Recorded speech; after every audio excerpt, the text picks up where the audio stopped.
Hey guys, what's up? Welcome back to my channel. If you're here for the first time, hey, I'm Danesh Shetty. I do informative videos about studying abroad. If that's what you're interested in, smash that subscribe button, hit that bell notification so that you don't miss out on any of my contents. So by the title, you might be knowing today I'm gonna speak about F1 visa document checklist.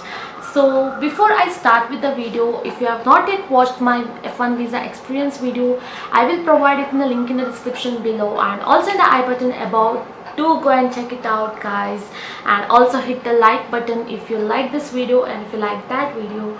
So yeah, without any further delay, let's just start with the video. So guys, during my F1 interview, I had carried this huge harmonium file. If you don't know what's harmonium file, let me just show you first. Give me a sec. It's a file like this. Can you see? Yeah, it's a file like this. You're supposed to open it like this.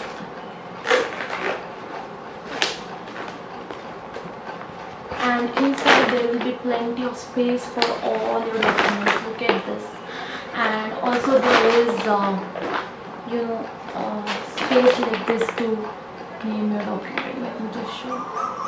So this is my harmonium file. I would suggest you to buy a file like this rather than bringing that file type of file, because it gets really messy and all your pop-up colors can be shown to the interviewer, which is very indecent. So I would suggest you to bring this, that is harmonium file, with you during your visa interview.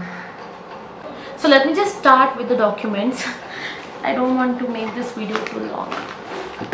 What I have to say, I have to say. So there are 3 mandatory documents that you have to submit mandatorily. It's good if you keep it in hand before they ask you, because if you're quick, it is impressive. So the 3 documents are your passport, your I-20 and your DS-160. So keep this in hand before you go for your visa interview. Thank me later. So next document is your appointment confirmation. Appointment confirmation is what you get via mail after you book a slot for your visa interview. So this you have to take a screenshot of it and then take a Xerox of this mail. So that is your appointment confirmation form. I know some of you are applying without any consultant, so let me just show you my appointment confirmation. So this is what your appointment confirmation looks like. Basically there will be your VAC and your consulate address, date and time. So do carry this with you. This is called an appointment confirmation. Then comes the IELTS documents, your GRE document, and if you have given the test, GRE test, else you can tell your GRE was just waived off. And next comes your admits from other universities, I-20s of other universities if you have applied for. If you have not applied for I-20 for other universities, well and good, but you have to have an admit letter from all other universities that you have applied for.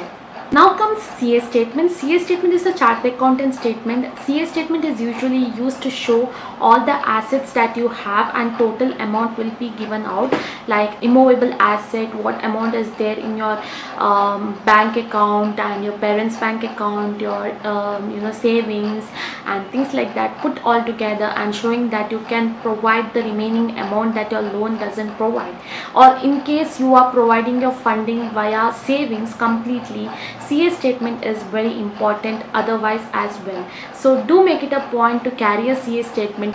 I will provide a picture of a demo of a CA statement in the screen now, so that you can refer and you'll get an idea of what exactly the CA statement is.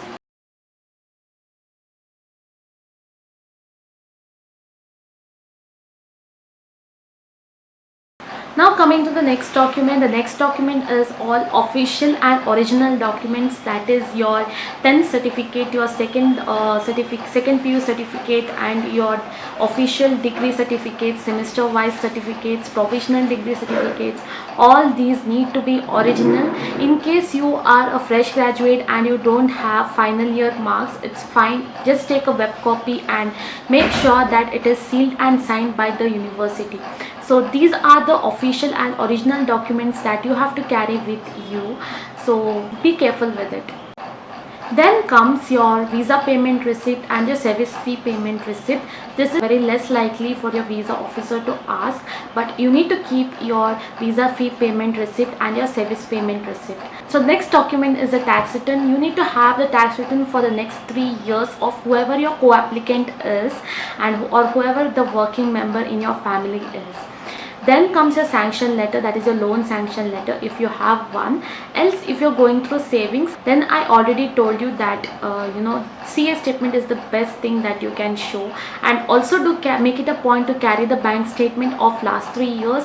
And if you're providing a collateral loan, or if you're planning to show your collateral as your remaining money that you're going to fund with, then do make it a point to get a evaluation done, and you'll get the evaluation slip.